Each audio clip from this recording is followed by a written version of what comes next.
Идејата за прв пат се појави кога на власт дојде владата на Груевски во 2006-2007 година. Тогаш некогаш почна дискусиите. Се донесе закон во 2008 кој што беше прогласен за неуставен или несоодветен, како и да беше. Во 2012 беше усвоен нов закон. Тој закон предвидуваше и лустрација, важење на лустрација за периодот по донесување на Уставот на Република Македонија од ноември 1991 година. И со првиот закон 2008 беше така. И со првиот поред.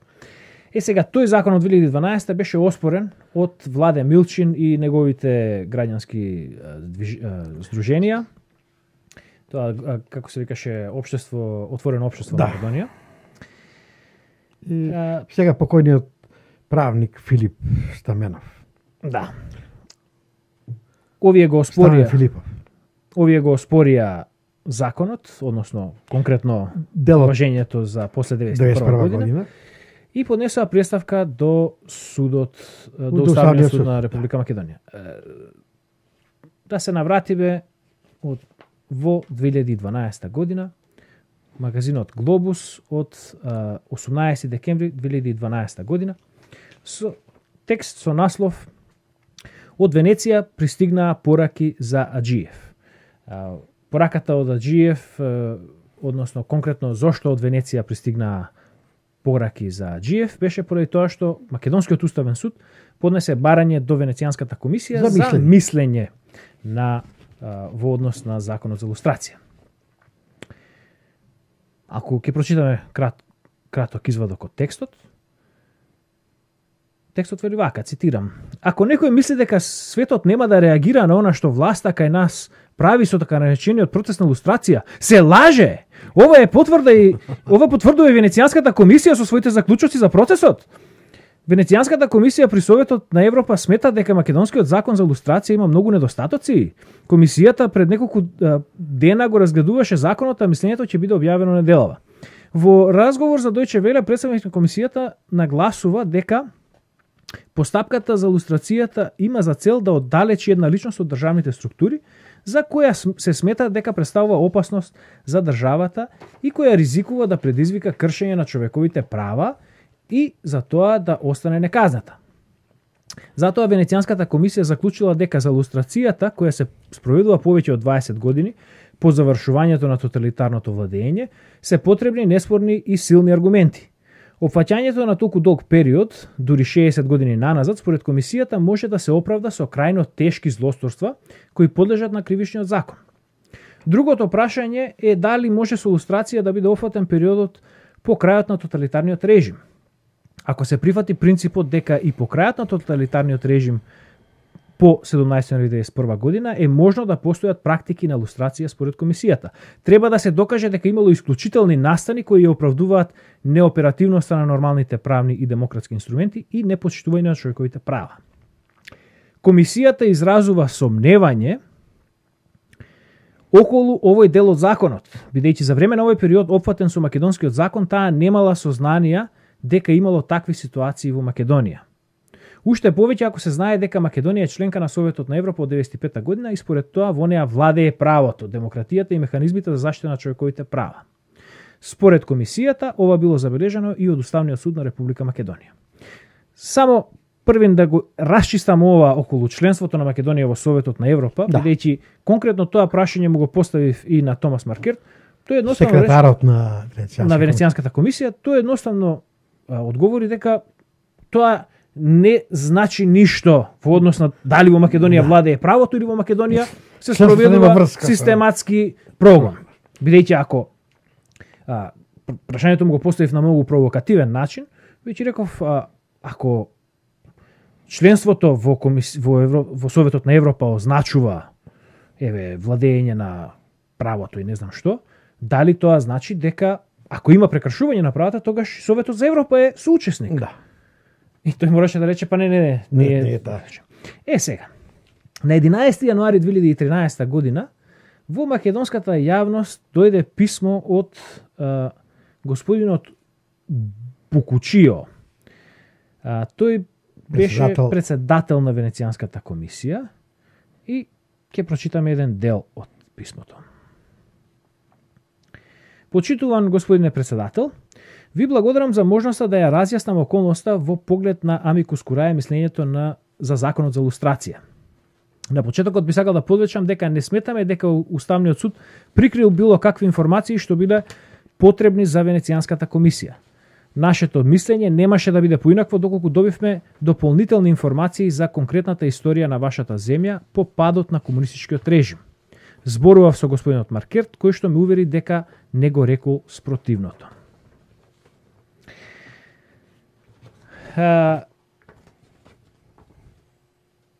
Писмото на господин Бокочино беше поттикнато од една наша објава, од разговор со господинот Томас Маркерт, во кој што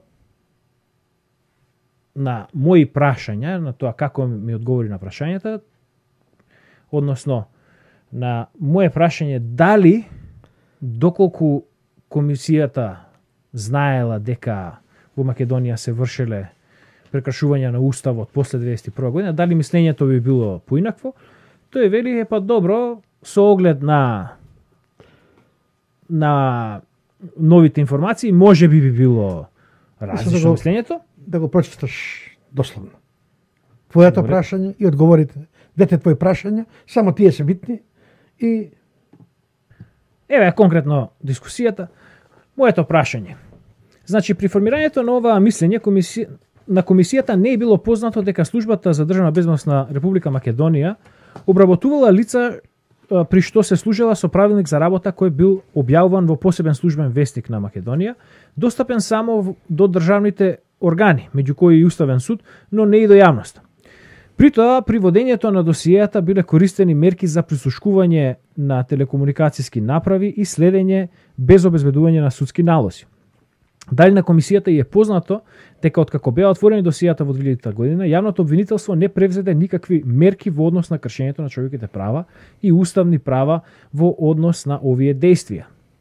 Дали ви е познато дека кривичните дела кои биле сторени во водењето на досијата биле застарени уште при самото отворење досијата, при што оштетените немале можност да бараат законски лек? Тука би морал да кажам, одговара Томас Маркерт, тука би морал да кажам дека доколку комисијата била запознаена со овие детали, тогаш мислењето би гласило, може би гласило поинаку, или би гласило поинаку, бидејќи во тој случај има смисла за лустрација.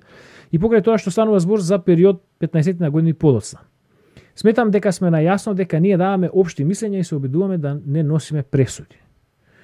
Тогаш да го заокружиме она што го велите. Со оглед на даденото дека СДБ водела досија за граѓани на Република Македонија, при што се служила со антиуставни мерки, земајќи ги предвид параграф 26 и 27, дали има смисла за лустрација во Македонија во периодот кој му следи на 1991 година? Томас Маркерт одговара вака. Земајќи го предвид она што го велите, би рекол дека тоа ја менува сликата. Значи, земете ги овие податоци како сакате. Но за веродостојноста гарантираме бидејќи постои аудио снимка од тој разговор. Така да не се сомневате, да не изразувате сомневање дека ова не е точно. Да. Меѓутоа, конечно доаѓаме до самото мислење. Намерно отидовме со овој редослед бидејќи така некако доаѓа овие вести во Македонија. За жал, живееме во општество каде што воопшто не функционира новинарството, независното новинарство и имаше премногу манипулации во однос на тоа што се случува.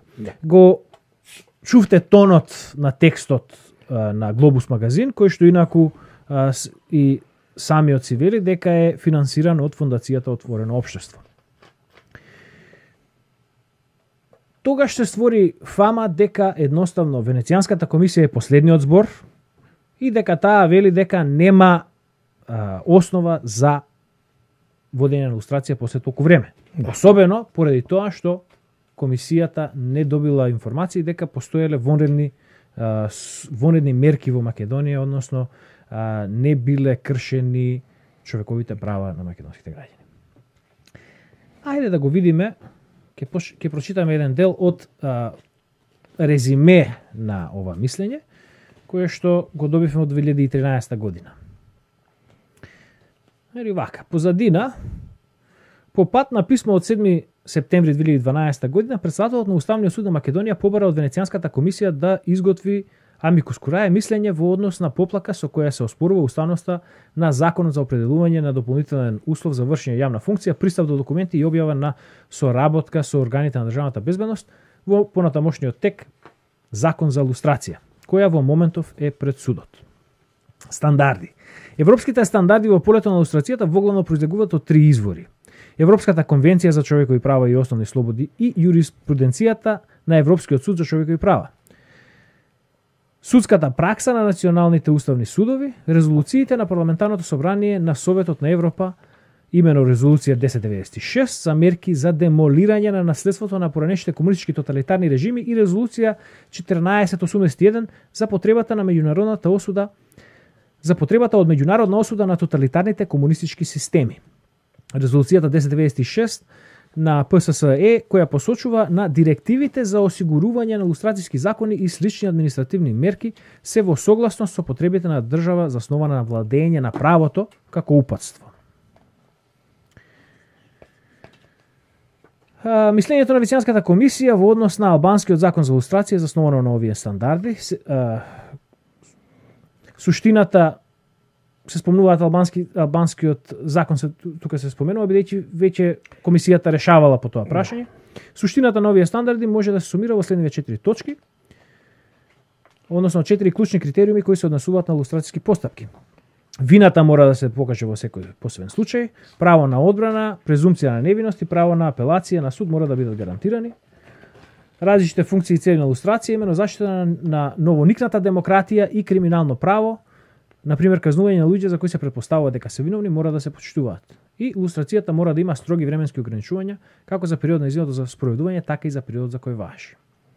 Заклучоци. Целта на мислењето подготвено за Македонскиот уставен суд не е наменето да ја цени уставноста на законот за лустрација. Крај. Туку на судот да му достави материјал во однос на согласноста на овој закон со Европската конвенција за човекови права, како и елементи од компаративно уставно право со цел на судот да му го збогати фондот со материјали за разгледување. Последниот збор во однос на обврзувачкото толкување на Македонскиот устав и ограничувањата кои ги поставува законот за лустрација почива кај Уставниот суд. Венецијанската комисија нагласува дека таквото толкување е обврзувачко за сите национални институции од административна, судска и законодавна бранша, кои се обврзани да ги почитуваат и да се придржуваат до него. Венецијанската комисија го анализираше законот за лустрација во однос на 4 главни прашања: неговиот временски обем на примена, личниот обем на примена, процедуралните гаранции на за лица кон кои лустрацијските мерки се применуваат, објава на имињата на лица за кои се смета дека се работувале со тоталитарниот режим. Венецијанската комисија дојде до следниве главни заклучоци: воведување на лустрацијски мерки долг период по отпочнување на периодот на демократизација во една држава ризикува кревање на сомнежи за нивните вистински цели. Одмаздата не смее да надвлада врз заштитата на демократијата. Оттука потребни се убедливи причини. Бидејќи целта на лустрацијата е на луѓе со антидемократско поведение да им се забрани пристап до државна служба и бидејќи можноста за позитивни промени на поведението и однесувањето на лице не треба да биде потценето, примената на лустрацијски мерки кои датираат од 21 до 68 години во минатото може, ако воопшто, да се оправда на основа на најсериозни облици на злочин, особено масивни и многократни прекрашувања на основните права кои истовремено би покренале значителни затворски казни под криминално право. Повторно, ништо проблематично тука. Се вред. Примена на лустрацијски мерки во однос на дела сторени по завршувањето на тоталитарниот режим може да се оправда само во контекст на исклучителни историски и политички околности и не во држава со долговоспоставен поредок на демократски институции. Бидејќи демократскиот уставен поредок треба да се брани себе си директно преку имплементација на владење на правото и мерки за заштита на човековите права. Тука само ќе потсетам, што велат извештаите на Греко, на Европската унија, на Европската комисија, што беше што вели Силјановска за ова што го рекла министерката, француската министерка за европски прашања, дека треба да се спроведат реформи во однос на борба против корупција, реформа на јавна администрација, судство и безбедности служби. Значи, Македонија до ден денес не е држава во која што функционира владењето на правото.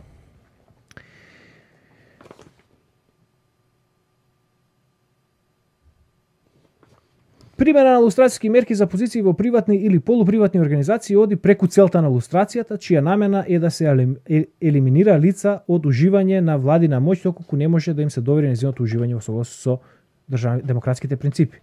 Меѓутоа, Давкова во интервјуто со Дамовски наведува дека и невладиниот сектор се претопил во државата. Сега, кажи. Па вака сега две работи има тука многу битни кои Давкова морала, Силјанска Давкова морала да ги две работи кои се интересни од ова, бидејќи сигурно и Давкова на факултетот го дискутирале ова писмо од овој материјал за лустрацијата од Венецијанската комисија. Би требало научната фела да го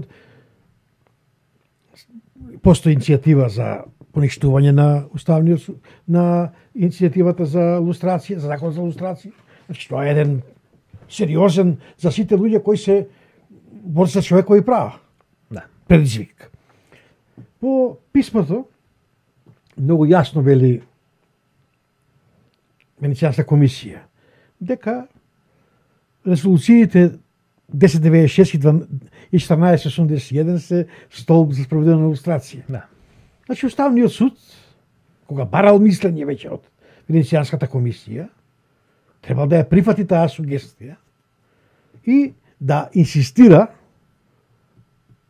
законодавецот, парламентот, или да ги исправи грешките во законот за лустрација кој го подготвил Андов и дружината, да го работи само комисијата и да му ја даде втората димензија, она битното на закон за лустрација, она што го бара и Советот за Европа. Да. А тоа е правна разврска. Да. И укинување на застареност. Само еден пример. Да. Значи ти зборуваш, го прочита тоа, ти го послушаш дека застареноста настапувала и веднаш од како на моментот кога луѓето ги подигале своите досија, веќе застарен. Делото е застарен. Мојот случај е уште покарактеристичен. Мојата службена белешка, според судот во Македонија, не понашто го има во досијето, е од 17 септември, од 17 декември, од 17 ноември 1998 година. Е мојата последна службена белешка. Моето досие е подигнато, добив известување дека можам да го подигнам моето досие на 18 декември 2001 година. Значи, 97 година е последната службена белешка моја, на 17 ноември. Судот носи одлука дека делото за кое јас ги покренувам кривична пријава против Фрчковски и дружината, дека се казнува максимално со казна од 3 години. Кога сум требал да го земам досието на 18 декември, моето право на кривична пријава веќе било застарено. Да. И тука завршува. Да. Мислењето на Венецијанската комисија наоѓа мани со процедуралните работи на лустрацијата, односно она дека на начинот на кој комисијата го спроведува процесот. Не му дава прилика на да се брани, обвинетиот да се брани и такви слични работи, објавата на имињата, тоа го наоѓа како спорно. Меѓутоа, затоа Венецијанска комисија вели да се резолуциите да се прифатат. Да. По нив да се работи. И вели дека ова мислење е наменето да го зголеми фондот на баш тоа на мислење. Уставниот суд треба од ова мислење да исцрпе, да каже да. Значи кај нас грешката во лустрацијата е што само се базира на комисија. Да. Треба да ги прифатиме мислењата за да ја водиме лустрацијата според резолуциите. Тоа беше поентата преска. Да. Сега ќе прочитам неколку пасуси од самото мислење кои што укажуваат кои што даваат еден сосема друг наратив од оној кој што го представија медиумите на, особено оние на Владе Милчин. Време на усвојување. Параграф 15. Венецијанската комисија претходно се има справено со ова прашање во контекст на албанскиот закон за лустрација во однос на резолуциите и упатствата на парламентарното собрание и судската пракса на Европскиот суд за човекови права и неколку европски уставни судови. Анализата на комисијата беше како што ЕСЧП утврди дека се извинувам. Анализа на комисијата беше како што следи. Европскиот суд на човекови права утврди дека настапува од појдовна точка дека демократската држава има право да бара од своите цивилни службеници да бидат лојални на уставните принципи на кои е основана. Во ова врска го зема предвид искуството на Германија под Виемарската република и за време на жолчниот период кој му следи на распадот на тој режим се до усвојувањето на основниот закон во 1949 година. Германија се обидуваше да одбегне повторување на тие искуства, основајќи ја својата нова држава на идејата дека треба да е демократија која е способна да се брани себе си. Ниту пак треба да се заборави позицијата на Германија во политичкиот контекст на времето. Овие околности разбирливо додаваат тежина на оваа темелна идеја и на соодветствувачката должност за политичка должност која им се налага на цивилните службеници. Параграф 18. Позицијата на Уставниот суд на Република Чешка во однос на тоа дали јавниот интерес активно да се брани демократскиот поредок на државата е од безвременска или вечна природа, беше следнава. Демократска држава и не само во транзиционен период по пад на тоталитаризмот, може да го ограничи пристапот на поединец во државната администрација и јавните сервиси и да продолжи да бара од нив да исполнуваат одредени услови, особено во однос на исполнување на услов на политичка лојалност. Параграф 19. Чешкиот устав утврди дека рокот на важење на ограничувачките мерки за лустрацијските закони мора да биде урамнотежен со обзир на потребите на безбедноста и стабилноста на демократските системи. На тој начин судот ги прифати амандманите на лустрацијските закони, чија цел беше да ги отстранат нивните временски ограничувања. Судот забележа дека определувањето на степенот на развојот на демократијата во дадена држава е општествено и политичко прашање, а не уставно прашање кое што судот не е во можност да го разгледа. Значи тука Венецијанската комисија малте не му сугерира на Уставниот суд дека може и да земе позиција дека не е негово место да решава по ова прашање. Не е релевантен да го решава. Заклучоците на анализата како што беа дадени од Уставниот суд на Република Чешка се следниве.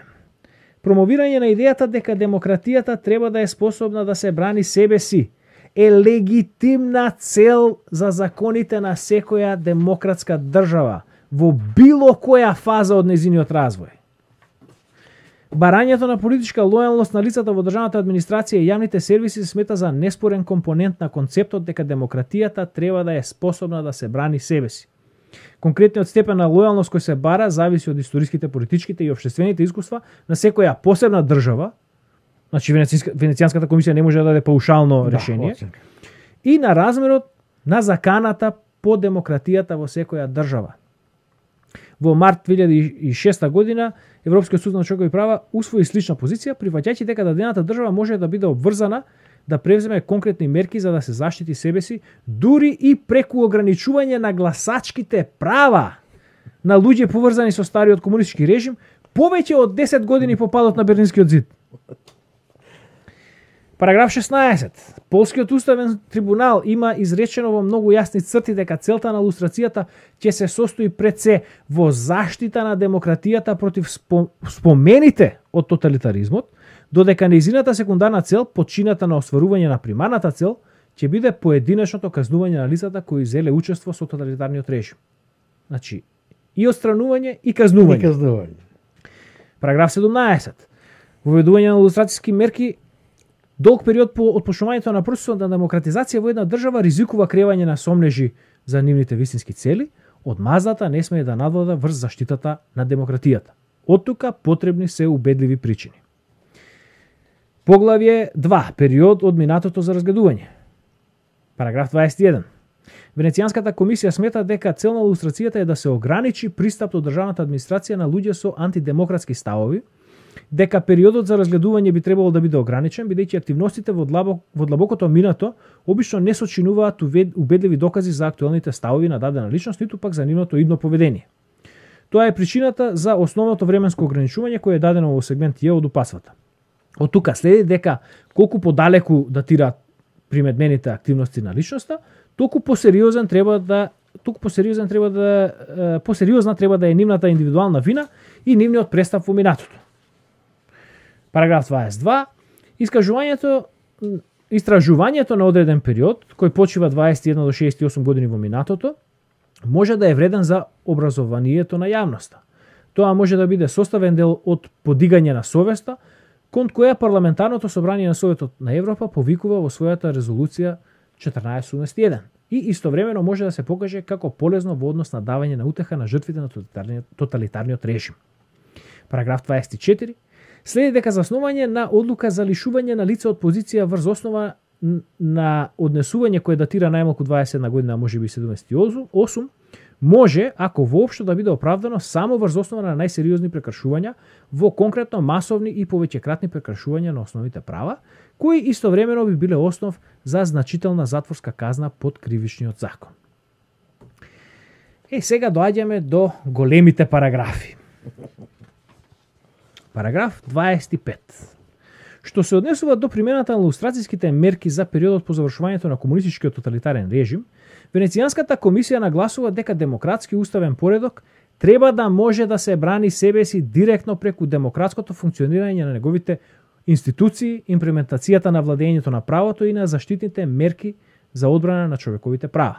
Прво, демократската влада е одговорна пред електоратот кој може да ја одбие реизбор. Второ, во држава каде што владее правото, таа е сама подчинета на законите и уставните рамки. Трето, злодела сторени од припадници на демократска влада се подложни на криминална судска постапка. Конечно, секоја демократска држава има право од своите службеници да захтева минимално ниво на лојалност и може да ги разрешува од нивната должност во спротивно, без при тоа да се потпира на специјалниот лустрацијски инструмент. Сега, тука е најважно ова второво. Втората и четвртата точка се најважни. Во држава каде што владее правото, таа е самата почитана на законските и уставни рамки. Кои се заклучоците на Греко, на Европската унија, на сите? Дека во Македонија не владее правото. Значи, Македонија не е држава со долго воспоставени демократски институции. Сега, параграф 26. Венецијанската комисија забележува дека Европскиот суд за човекови права во една прилика одреди дека примена на лустрацијски мерки во однос на дела сторени по завршувањето на тоталитарен режим биле прифатливи и не ја нарушуваат Европската конвенција на човекови права.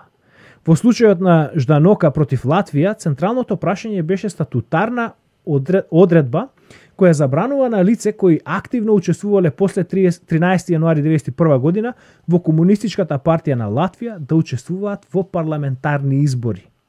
Одредбата била донесена од парламентот поради тоа што кратко време по декларацијата на независност од 4 мај 1990 година КПЛ била вмешана во организирање и спроведување на државни удари против новоформираниот демократски режим во јануари и август 1991 година. Откако било согледано и особено земени во обзир историскиот и политички контекст во кој оспорената мерка била превземена, било заклучено дека било разумно од страна на законодавниот дом да претпостави дека водечки лица од Комунистичката партија на Латвија имале антидемократски ставови, поради што Европскиот суд за човекови права пресуди дека немало прекршување на член 3 протокол број 1. Конкретно, Европскиот суд за човекови права пресуди дека додека такви мерки не можат да бидат прифатливи во контекст, например, на држава која има долго воспоставени рамки на демократски институции, сепак може да се сметаат за прифатливи во случајот на Латвија со оглед на историскиот и политичкиот контекст кој довел до нејзиното установување, како и со оглед на заканата кон новиот демократски поредок поставена од препородот на идеи кои, доколку им се дозволи да здобијат корени, можат да станат способни да го возвратат тоталитарниот режим. Параграф 27. На Венецијанската комисија не е познато дека постоеле посебни историско-политички услови, тоест движење или активности вперени кон нарушување на демократскиот поредок или кон загрозување на заштитата на човековите права во поранешна Југословенска република Македонија по прашањето на уставот. Треба да биде забележано дека во овој контекст поранешна Југословенска република била држава членка на Советот на Европа и како таква била под надзор за својата демократска ефикасност и усогласеност со европски стандарди. Параграф 28 треба да се забележи дека стигматизацијата и дискриминацијата на политичките представници не представува прифатливо средство на политички надпревар во држава каде што владее правото. Параграф 29. Не е место на Венецијанската комисија да го цени легитимитетот на продолжувањето на примената на законот за лустрација за дела сторени по 17 ноември 1991 година, туку тоа е должност на Македонскиот уставен суд. Целта на лустрацијата, како што јас успеав да ја сватам, е државната администрација, професорскиот кадар и судството, како и безбедносните служби, да се прочистат од луѓе со антидемократски поведенија. Доколку се извршеше таа процедура, веројатно е дека денеска немаше да бидеме во позиција во која што се наоѓаме денеска. А тоа е позицијата на распад на македонската држава. Сега, ајде да видиме што вика Селјановска за периодот во прашање кога Венецијанската комисија одлучувала за македонската лустрација. Зборувате сега пријатна, комотна, морална позиција да зборувате за авторитарни тенденции во овие последни 2 години, а во архивата да немате солидно досие на реакции за груевизмот. Тоа е новинарска перцепција. Еве, јас овде имам книги кои се викаат Civic and Non-Civic Values in Macedonia или The Particularity of Democratic Transition and Consolidation in Macedonia. Значи, да правиме разлика. Јас веќе одговорив на слично прашање. Јас не сум дежурен политички аналитичар. Многу внимавам да не се појавам пред медиумите, освен сега кога морам да дојдам, бидејќи сум кандидатка. Воопшто не се согласувам дека сум го премолчала груевизмот, напротив, го критикував, дури и во Венецијанската комисија, Например, па зашто? може би и затоа бев сменета. Например, зашто, професор, ќе сте го За критикували? авторитарното владење, тоа го пишувам тука, дека е тоа изданок на титоизмот, за корупцијата, за криминалот. Значи, За овие теми сте знаете, не разговарале? споредувајте ме Да. со дежурно присутните професори и аналитичари, бидејќи нив редовно ги повикуваат во медиумите Да. или имаат своји портали. Значи, Селјановска била представник на Република на ФИРОМ во Венецијанската комисија. А од која година да видиме? Па еве сега која да до видиме која година? што вика нејзиното резиме. Значи, учителски позиции. Интересно е што овие македонскиве, обајцата во кандидати немаат резиме на македонски. Да. Резимеата им се на англиски и на едниот и на другиот. Министер во владата на Република Македонија, основач на првиот македонски совет, Тоа председател се- на коалитивна. Добро, да видиме, има многу позиции. Подпредседател на група на независни експерти за Европски чартер, председател на Македонски национален комитет за еднаквост на мажите и жените,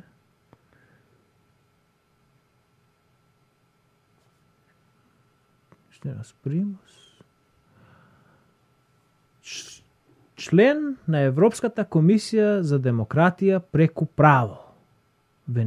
Во заграда Венецијанска комисија. Период 2008-2016. Сега. Сега. Има чудна работа. Комисијата вели дека нема информации дека во Македонија се вршело систематско прекршување на човековите и уставните права во периодот после 1991 година.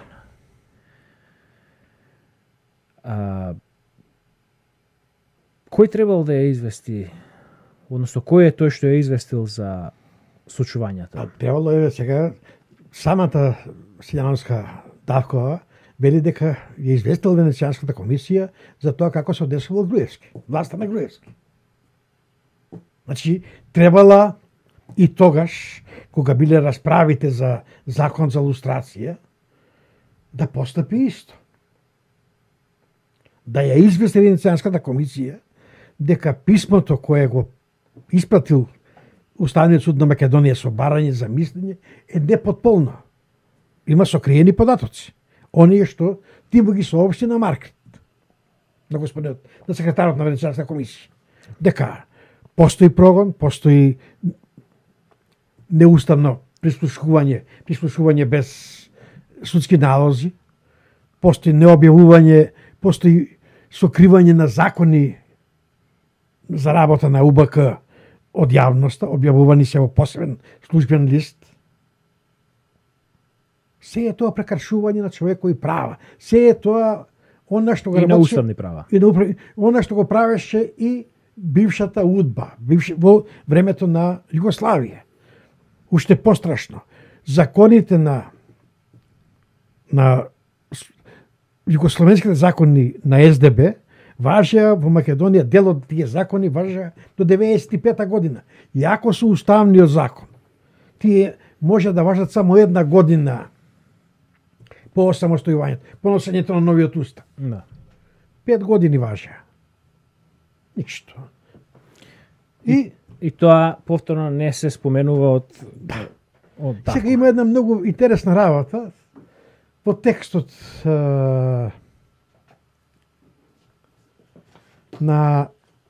од Глобус. Да.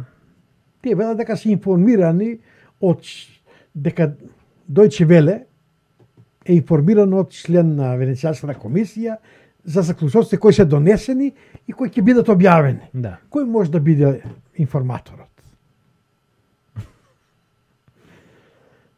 Кого го интересира од...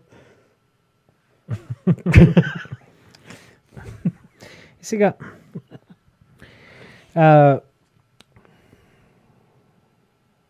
зошто предпоставуваш дека Гордана Силјановска Давкова имала некаков удел во сево ова? Добро, таа била некаков член на таа Венецијанска комисија, но таа не учествувала во расправите за ова прашање. Како не учествувала? Како член на Венецијанска комисија, сите учествуваат во расправите. Па таа не е еден од четворицата судии која што го разгледувала. Полека, вака. Една изјава на Бујар Османи, вице-премиерот во дадена овие денови, овие месеци, всушност. Бидејќи владата на Заев се обврза законот за јазици, за албанскиот јазик, пред да усвојување да го прати во Венецијанска комисија на проверка, за да добијат потврда дека законот е вред. Владата тоа го одбива да го направи. Допред. И сега Бујар Османи ја наведува причината. Па вели вака.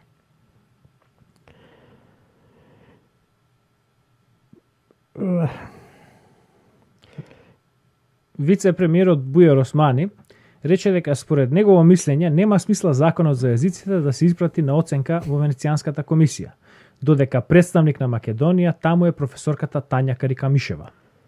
Вице-премиерот Османи јавно ја посочи како пречка, бидејќи влијаела на другите членови и тие не можеле објективно да одлучуваат за одредбите на законот. Османи додаде дека сепак ќе разговараат со своите коалициони партнери дали сега ќе го испратат законот во Венецијанска комисија. Сега. Јасна ли е улогата на стравот, зошто се плаши Османи? Нели таму се бранат интересите на правото, на во Венецијанска комисија. Секој настапува од својата стручна, таму е како стручен повикан, не да ја брани власта во Македонија. Има уште еден случај. Хрватска покрена една истрага, сериозна истрага, за работењето на Судот за човекови права. И дојдоа до сознание дека посебно судиите, делегирани од бившите републики на Југославија и од дел од комшиските држави, посебно Бугарија, Романија, си прават услуга еден на друг. Гласаат она што ќе побара колега од колегите и многу работи не поминуваат. Оние сериозните кои ќе го загрозат системот, не поминуваат. Тоа е случај со мојата тужба во Страсбург. За таа тужба имам известие официјално дека кој бил составот од тројцата судии. Судијата, едната судика е судија од Македонија, таа Трајковска, втората е бугарка и третиот е од Кипар. Бидејќи Венецијанската комисија, Судот за човекови права не го разгледал случајот, не знае ништо. Двајца судии се од држави засегнати од моето досие. Македонија и Бугарија. Од откривањето на онаа што го има во досието, соработката помеѓу двете служби, двете тајни полиции. Сега тие две, бугарката и македонката, гласаат да се отфрли мојата жалба, гркот од Кипар гласа да се прифати. Да. Тоа е сега, Бујар Османи го потврдува тоа. Да, тој вели дека Тања Каракамишева може да влијае врз го потврдува тоа одлуките на Венецијанската комисија, што значи дека и ако таа не е еден од четворицата судии кои што решаваат по тоа прашање, таа на еден начин или на друг влијае врз одлуките. Дали преку доставување на информации, дали едноставно преку лобирање, преку било што, тие луѓе имаат влијание. Господјата, односно професор доктор по уставно право Гордана Силјановска-Давкова била таа личност за Македонија во периодот кога се одлучувало за прашањето на лустрација. Сега, ова беше едно прашање по кое што дојдовме до една, како да кажам, до импас, не можевме да дојдеме до согласување. Ти велиш дека ова е најголемиот греф неезин, тоа што таа не ја известила комисијата, Венецијанската комисија со исправни податоци. Односно не ја доставила исправни податоци во однос на масовните прекршувања и повеќекратни прекршувања на човековите и уставни права во Македонија. Се работи за околу 50.000 досие. Да. Моето мислење е дека еднакво, ако не и поважно, односно еднаков или поголем греф неизин е тоа што таа не живее во Венеција за време на незиниот мандат во Венецијанската комисија, туку таа делува како посредник. Таа се враќа во Македонија. Тоа што таа дозволи да се изманипулира мислењето на Венецијанската комисија, да се земе како последен збор, да се дискутира исклучиво за процедуралните работи, а не да се открие овој другиот дел, дека принципиелно лустрација може да има, треба да има, дека државата, односно демократијата треба да се брани себе си, таа го премолча сето тоа. Ама тука е доказот дека таа е замешана докрај во ваквиот извештај на Венецијанската комисија. Да. Таа е, бидејќи ако таа не била инструирана и помагала да помине ваквиот извештај, да не се спомене дека постојат досиеја, постојат прогони, постојат кршени на човекови права, исто како што во Југославија што било. Тогаш таа ќе се побунела таму, ќе кажела дека има писмото е со недостатоци од Уставниот суд. Тоа ја открива нејзината улога. И затоа јас тврдам дека тоа е најголемиот нејзин грев. Таа е, сега вика, не била свесна дека УДБА регенерирала. Па таа ја регенерирала УДБА. Таа дозволила УДБА да се регенерира. Со тоа што премолчала од 2008 до 2016 година, премолчала битното. Груевски, ако би имала лустрација, и Груевски не би остал на власт. Бидејќи сите премиери, сите преседатели, сите голем дел од пратеници, се е тоа поминато низ филтерот на УДБА. Никој не е случаен дојден на власт. И особено, ајде сега и да ги оставиме изберените политичари, за кои што Венецијанската комисија во мислењето истакнува дека, па добро, за изберени позиции, Може. тоа е волја на народот, ако народот сака да избере кој сака да избере и вампир да избере, не е проблем, меѓутоа, доколку се спроведеше лустрација, ќе се решеше проблемот со корумпираното судство. Ќе се решеше проблемот со неефикасната администрација, ќе се решеше проблемот со тендерите, ќе се решеа сите проблеми, процедурални проблеми. Поентата на лустрацијата е државата да се створи солидна држава во која што нема да е важно која партија ќе биде на власт. Институција ќе функционира без поглед на тоа која партија е на власт. Тоа е правна држава и демократска држава.